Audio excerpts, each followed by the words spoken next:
향은 뭐하고 관계되냐면요, 토양 체계하고 관련돼요. 아, 홍매실 처음이고 관계없어. 네, 토양이 아주 좋으면 향이 훨씬 더 뛰어나지고, 땅 속에서 무언가를 끌어와서 면역물질이고 뭐를 만들어요. 향을 만들어요. 근데 땅에서 끌어올 게 없어요. 땅에다 비료만 줘요. 그러면 화학 비료만 주면 그것만 끌고 들어와서 등치만 커지지 향이나 이거하고는 관계가 없어요.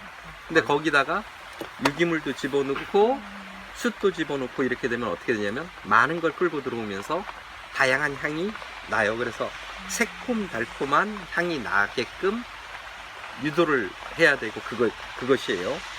그리고 자, 이제 내가 매실을 땄어요. 그러면 보통 발효를 시키죠. 숙성을 하죠. 다 해보셨죠? 네. 어떻게 하셔요? 한번 얘기해 보세요. 만드는 과정을. 매실. 네, 매실. 매실을 일단 사와가지고 그걸 이제 씻어서 네, 그냥 이제 이렇게 음. 매실 한 켜, 설탕 한 켜, 매실 한 켜 이렇게 해서 네. 맨 마지막에 설탕을 듬뿍 부은 다음에 네. 밀봉한다. 네, 그리고 네. 좀 지나서 씨앗에 독소가 있다는 네. 얘기를 자꾸 네. 듣다 보니까 네. 어느 정도 지나서 또 다 빼가지고 이렇게 벌려서 씨를 빼고 나서 네. 다시 이렇게 물컹해질 때까지 네. 놓고 네. 나중에 오랫동안 이제 숙성이 되면 네, 휘 저어서 이제 국물이 네. 나오는 걸 따라서 네. 마십니다. 네, 네. 저는 그냥 두 가지로 해봤어요. 네, 네. 갈라서 씨를 빼서 해보고 네, 네. 그냥 해보고 설탕은 한 네. 40%에서 50% 내외로 네. 그냥 저울로 갈아서 네, 그 씨 무게를 네. 감안해서 이제 네. 30%에서 어. 40% 정도만 어. 넣고 해봤거든요. 네, 네, 근데 식초 맛이 나더라고요. 네, 네. 네, 근데 괜찮았어요. 네, 네. 자, 두 분 다 얘기하는 게 다 틀리다고 얘기를 하면 네. 어떨까요? 이제 바꿔야죠. 맞는 걸로. 익은 걸 주워 먹었는데 안 받고. 보면은 설탕 양이 두 분 얘기가 좀 달라요. 한 분은 5대5 정도의 얘기를 하셨고, 그다음에 한 분은 6대4 정도의 얘기를 했어요. 30에서 40%를 집어넣는다고 얘기해서 설탕 농도가 달랐고요. 그 다음에 보관을 할 때 이렇게 뚜껑을 닫아 놓는다고 표현을 하신 건 두 분 다 같은 것 같아요. 네, 뚜껑은 닫아놨어요. 예, 두 분 다 같은 것 같고요. 그 다음에 그 집에 어떤 집 안에 그냥 상온에 둔다는 것도 거의 같죠. 네, 네. 김치를 담는 거를 한번 얘기를 한번 해볼게요. 김치가 정말 대표적인 발효식품이에요. 어떻게 하냐면 옛날에는 겨울에 담았어요. 찬바람이 부는 추울 때. 소살지나고 어릴 때. 10도 밑을 얘기하는 거예요. 소살 뒤에. 발효는 10도 밑이에요. 그래서 김치 냉장고를 4도를 두는 이유가 발효를 시키려고 하면 저온이어야 돼요. 첫 번째요.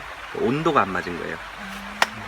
상온에서는 뭐냐면 냅두면 상해요. 그러니까 뭐를 하는 거냐면 거기다가 누룩을 집어넣어요. 그러면 술이 나와요. 상온 발효는 술 발효예요. 술은 상온에서 발효를 하는 거예요. 우리가 효소로 만드는 건 저온 발효예요. 높은 온도에서 발효하는 게 있어요. 뭐냐면 청국장, 메주를 띄우는 과정이나 어떤가 식초는 36도 이상 고온에서 발효를 해요. 그래서 온도 조건에 따라서 식초냐, 술이냐, 발효냐 이 세 가지가 전혀 다르게, 그러니까 효소를 만드는 과정이 다 달라요. 두 번째요. 뭐냐면 밀봉을 하거냐 열 거냐, 가스의 진출입을 있게 할 거냐 없게 할 거냐는 건 얘기가 전혀 달라요. 왜냐면 발효는 미생물이 활동을 해서 생리 활동을 하는 과정이에요. 근데 이걸 딱 밀봉을 해놔요. 그러면 죽죠. 포기성 발효. 예. 밀봉을 하는 순간 발효가 아니고 죽은 거잖아요. 그러니까 그거는 발효가를 못하게 딱 막아놓은 거예요. 그러니까 뚜껑을 닫았다가 살짝 열어서 벌레나 이런 건 안 들어가되 뭐는 해야 되냐면 공기의 진출입은 기본적으로 있어야 돼요. 이제 그 부분에 오류가 하나가 남았고요. 그 다음에 하나는 당의 문제예요. 그럼 당을 어느 정도 넣을 거냐? 자, 소금에다가 배추에다 소금을 뿌리면 절죠. 염 처리를 한단 말이에요. 그러면 거기서 뭐가 나오냐면 물이 나와요. 그래서 배추가 쪼그해지면 그 다음에 그걸로 김치를 담으러 들어가요. 매실에다가 5대5로 설탕을 집어넣는 거는 3% 이상의 소금을 넣는 거가 똑같아요. 그냥 당을 처리한 거예요. 당첨이요? 발효가 아니고. 발효가 아니고 당을 처리한 거예요. 그러면 이제 넣으니까 거기서 설탕이 우러나면서 녹으면서 뭐를 하는 거냐면 그 안에 있는 물질만 끌어낸 거예요. 당절임을 한 거죠. 당절임을 한 거예요. 그리고 당의 구조 변화나 이게 하나도 없는 그냥 설탕물 플러스 녹즙기로 짜낸 내용물. 매실의 물 이거하고 똑같은 거를 한 거예요. 어저께 그거 먹었는데. 예, 예. 근데 소금으로 발효를 시킬 때는 3%가 선이에요. 김치를 담는 게 보통 한 3%. 근데 우리 때로. 절을 때는 많이 넣잖아요. 그건 절구고 다시 씻어냈잖아요. 네, 절일 때는 당 처리를 할 때는 많이 넣는 거예요. 아까 설탕 많이 넣는 것처럼 네, 네. 그건 절이는 과정일 뿐이에요. 이게 그거하고는 전혀 달라요. 그래서 어디까지가 최고 맥시멈이냐면 6대4를 넘는 순간 이미 이거는 발효를 못해요. 잼이나 이런 것처럼 소금에 절여 놓은 것처럼 절임을 한 거예요. 거기선 발효하는 과정은 기본적으로 없게 돼요. 거기서 어디까지 내려오냐면요, 32%까지 40에서 32%까지 내리면 뭐냐면 그게 발효예요. 술 맛이 나던데요. 제가 30%를 늘 온도가 그래서 온도를 상온에 둬서 그렇죠. 상온에 계속 식혀서 매실은 여름에 하니까. 아니, 네. 이게 다른 것도. 네, 근데 이것도 있잖아요. 네. 과일이 갖고 있는 당도. 그렇죠. 이제 그 얘기를 하려고 하는 거예요. 아, 그리고 이제 그 다음에 그렇게 해서 32에서 40%일 때까지만이 발효가 돼요. 사과를 발효를 시켜요. 그러면 사과는 보통 한 7, 8%의 당을 가져요. 자기가 자신이 갖고 있는 당이. 그러면 예를 들어서 내가 40%를 담는데 8%가 이미 사과에 들어있어요. 그럼 32%를 넘으면 안 되죠. 내가 32%로 가고 싶은데 8%의 당이 있어요. 그러면 그걸 가면 안 돼요. 자, 응용 들어갑니다. 여기서 뭔 응용이 들어가냐면 소금은 3%면 발효가 다 된다 그랬어요. 얘는 32%까지 해서 발효라고 했어요. 그러면 소금과 설탕을 함께 쓴다면, 그러면 지금 되겠다. 그렇죠. 그러면 어떻게 되냐면 소금을 내가 1%를 썼어요. 그러면 33%가 그러니까 67%만 채우면 되는 거 아니에요. 설탕으로. 그러면 32%가 아니고 20 몇 프로로 다운되는 거죠. 그러면 뭐가 되냐면 발효를 시켰는데 당도 적고 미네랄은 풍부하고 그런 발효가 기본적으로 가능해요. 재료 진- 투입도 적고. 그냥이 네. 소금 1%가 당이 몇 프로 예상된다고요? 당의 3분의 1. 3분의 1. 예, 그러니까 소금은 3%면 돼요. 소금을 2%를 넣었다. 그러면 내가 당의 3분의 1 40%를 넣을 거에 3분의 1만 넣으면 돼요. 이게 3분의 1을, 그러니까 소금 2% 넣고 예. 당을 3분의 1을 줄이란 얘기죠. 그렇죠. 소금을 1%를 그러니까 넣는 무게의 조건으로 1%. 천일염이요. 천일염에 예, 그렇게 볶은 많이 천일염 1%를 넣으면 1%까지 넣을 수 있을까요? 아니 그러니까 3% 이상 넘어가면 아니 넘어가요. 예, 그러니까 넘어갈 일이 효소 없어요. 담을 때 네. 소금을 이렇게 조금은 넣지만 네. 1% 정도 재료의 양이 1% 정도 올리면 굉장히 많이 들어가는 거예요. 네, 네. 그죠? 그럼 이제 당을 줄이는 거예요. 소금과 이걸로 갖고 당을 조절을 임의대로 할 수 당은 안 있다는 줄이고 소금만 넣어봤어요. 소금을 넣고 이렇게 하면 발효 시스템도 바뀌어요. 발효 방법이 바뀌어요. 왜냐하면 당만일 때의 발효와 된장은 뭘로 하는 거냐면 소금만 넣고 발효를 시키는 거예요. 소금만 넣고. 예. 그럼 된장을 반대로 얘기해서 어떻게 발효를 시킬 수 있느냐면요. 소금에다 설탕도 설탕을 넣어요? 조금 넣어서도 된장을 발효시켜도 아, 돼요. 그래? 간장이 너무 달아지죠. 그 농도만 맞추는 거예요. 입에 맞춰서 그 농도만. 유기산을 넣을 수도 있고 뭔 짓을 할 수도 있다는 거예요. 그래서 자기 브랜드의 집안에 뭐가 나오냐면 장이 나오는 거예요. 자기 집만 예를 들어서 뽕나무를 하루 종일 푹 끓여요. 그럼 농도가 생겨요. 거기다가는 소금을 조금만 넣어도 발효의 농도가 맞죠. 그 물에다 소금을 조금 넣고 뭐를 하는 거냐면 메주를 집어넣으면 저염장이 나오는 거죠. 기능성을 가진 저염장. 저염장을 어떻게 되게 궁금해요. 예. 기능성을 가진 저염장이 나오는 거예요. 우리가 발효를 시킬 때도 뭐냐면 똑같은 얘기예요. 뭐냐면 자 소금하고 설탕이 만나고 거기다가 예를 들어서 다른 과일을 집어넣거나 이러면 뭐가 되냐면 전혀 달라져요. 쑥을 좀 집어넣는다거나 곰치를 조금 집어넣고 발효를 시켰다고 쳐요. 쑥은 대표적인, 그러니까 나무는 뽕나무와 느릅나무, 그 다음에 풀은 그 마늘과 쑥 계열이에요. 당귀, 아주 그냥 대표적인, 이것이 어떤 기능을 하는 딱 기둥들이에요. 근데 쑥을 좀 집어넣었어요. 그럼 어떻게 되냐면 쑥향이 조금은 나겠죠. 그런데 뭐냐면 당연히 당과 소금을 줄여 나가면서 과일의 향에다가 그걸 할 수 있어요. 내가 오렌지를 갖고 왔어요. 오렌지를 딱 까갖고 따닥 썰어갖고 거기다가 소금 조금, 설탕 조금, 그리고 내가 좋아하는 향채를 넣었어요. 쑥이든 아니면 뭐 내가 당귀향을 좋아한다면 당귀를 좀 집어넣었어요. 그럴 때 그거는 고유의 어떤 맛과 브랜드가 기본적으로 가능해지는. 왜 발효를 말씀을 드리냐면, 자, 과일을 따는 시기가 한계가 있어요. 냉장실에 넣어놓는 것도 한계가 있어요.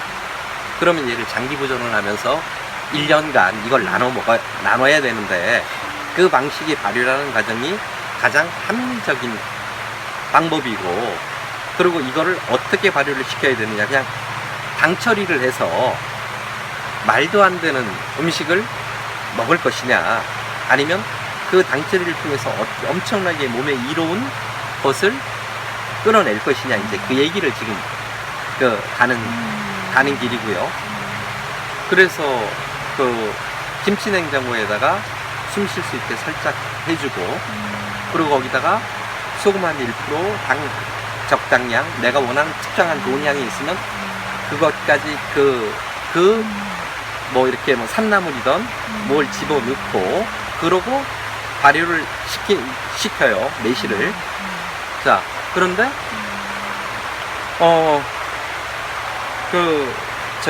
씨가 이제 뭐 안 좋다, 네. 뭐 하다고 얘기를 하잖아요. 청산이 나온다는 그런. 네.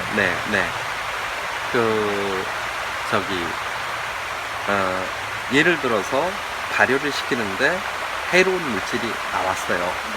그러면 미생물이 죽어요. 발효를 안 해요. 못하죠. 걔들이 죽으니까. 발효가 진행된다는 얘기는 뭐냐면 해독을 한다는 뜻이에요.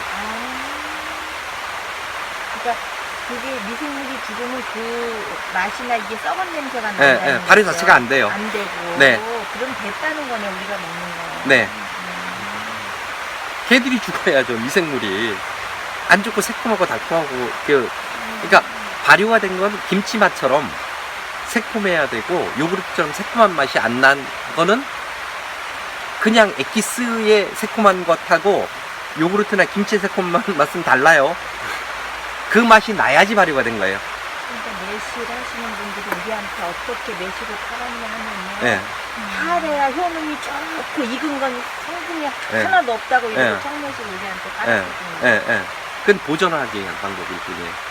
시간이 가면 갈수록 안 다양한 좋은 물질이 얘기는 만들어지고, 아니에요. 청매실도 좋고 예. 홍매실도 좋고. 예. 다. 그러니까 홍매실을 익으면 익을수록 향이 더 풍부해지고 다양해져요.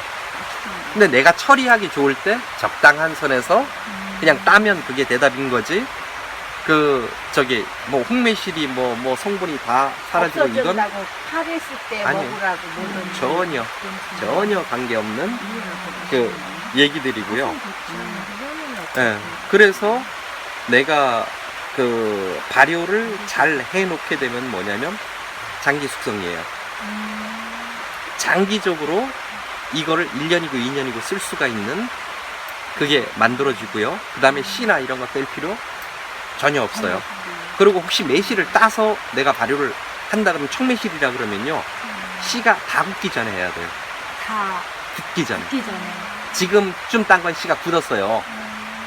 업자들이 뭐를 하는 거냐면요. 무게가 많이 나가야 고 가장 다루기 쉬운 정도 선에서 이걸 팔아야 돼요. 지금보다 조금 더 전에는 어떻게 되냐면 깨물면 씨가 씹혀요. 고기에 담글 때예요. 왜냐하면 그 핵과를 만드는 성분이 굉장히 중요하고 그리고 그 당시에는 뭐냐면 씨 속에도 굉장히 필요한 물질이 많이 축적된 시기예요. 그때 따낸 거는 씨를 구성하는 성분과 핵을 구성하는 성분과 유기산과 이게 가장 풍부한 시기예요. 무게는 별로 안 나가요. 그러니까 장사하는 사람들한테 장사가 안 되지만 우리가 청매실을 담는다고 하면 씹었을 때 씨가 그 다 안 만들어져서 딱딱해서 못 씹는 게 아닌 이렇게 입으로 씹히는 시기가 있어요. 그때가 청매실을 담는 시기. 그걸 놓쳤다 그러면 쭉 가서 어떻게 되냐면 색깔이 나오고 고기까지 끌고 가는 거고. 그래서 다양한 향과 이것들을 즐길 수 있는 그 시기로 가는 것이고요. 예. 그래서 과일 하나도 어떻게 하냐면 처리하는 방법에 따라서 너무 달라져요. 정말 다른 얘기들이에요. 그러니까 그때는 막 칼로 툭툭 썰어 넣어도 돼요. 그러면 자 어떤 변화가 일어나냐면 그게 이제 내가 뭐 설탕이든 아니면 다른 것들이나 이런 걸 넣어서 발효를 딱 시켜요. 그러면 처음에 쭈글쭈글해져요. 쭈글쭈글해지죠. 그리고 밑으로 물이 생겨요. 그러면 배를 한번 싹 저어주면서 뭐를 해야 되냐면 돌이나 이런 걸로 덮어야 돼요. 눌러야 돼요. 안 누르면 뭐가 되냐면 김치를 담을 때 꼭꼭 눌러 담잖아요. 네. 안 누르면 위가 골가지 끼고 맛이 상하고 그러죠. 뭐냐면 습식 발효라는 뜻이에요. 이게 뜨면 건식 발효예요. 그냥 냅두고 담으면 뭐가 되냐면 위는 건식 발효예요. 그러니까 상해요. 그래서 채반이나 이런 걸로 꼭 돌로 눌러서 물이 그 발효하는 면을 올라오게. 계속해서. 예, 습식 발효니까 그렇게 해줘야 돼요. 그러면 어떻게 되냐면 며칠 지나고 한 일주일 정도 되면 이제 거기서 드디어 술이나 탄산민이 빠글빠글 나오기 시작해요. 그러면서 이거를 쑥 끌어올려요. 예, 몸체를 쭉 끌어올려요. 그랬다가 그 상태에서 딱 진행이 되다가 뭐를 하는 거냐면 딱 깔아앉아요. 발효 완료. 깔아앉아야지만. 내려가는 게 발효하러 가는 거구나. 발효가 다 되고 증기가 다 빠졌기 때문에 쓱 내려가요. 이때부터는 걸러 써도 되고 그냥 장기간 쭉 가도 돼요. 그리고 예를 들어서 막 올라와서 막 가스가 나올 때 막 조여요. 그러면 뭐가 되냐면 샴페인. 확 터지더래요. 어. 옛날에 병 한번 어. 깨트려 봤는데. 그게 샴페인이에요.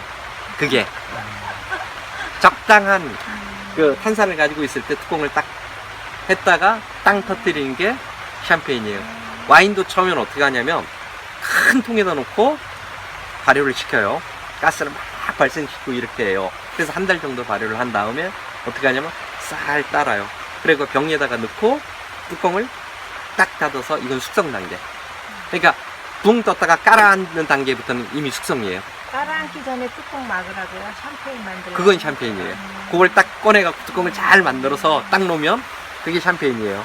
그래서 적당한 시기에 그걸 꺼내서 가두면 샴페인이 되는 것이고 이제 다 그렇게 탄산음료도 그러니까 과일로 가고 탄산음료도 만드는 게 발효 시기와 숙성의 포인트를 내가 어디로 두느냐에 따라서 예를 들어서 탄산 과일 음료도 만들어낼 수 있고 그 부분들이 전부 다 가능해지는 게 그 시기예요. 그 시기를 내가 어떻게 조절을 해두느냐. 여기에 따라서 전혀 달라지고요.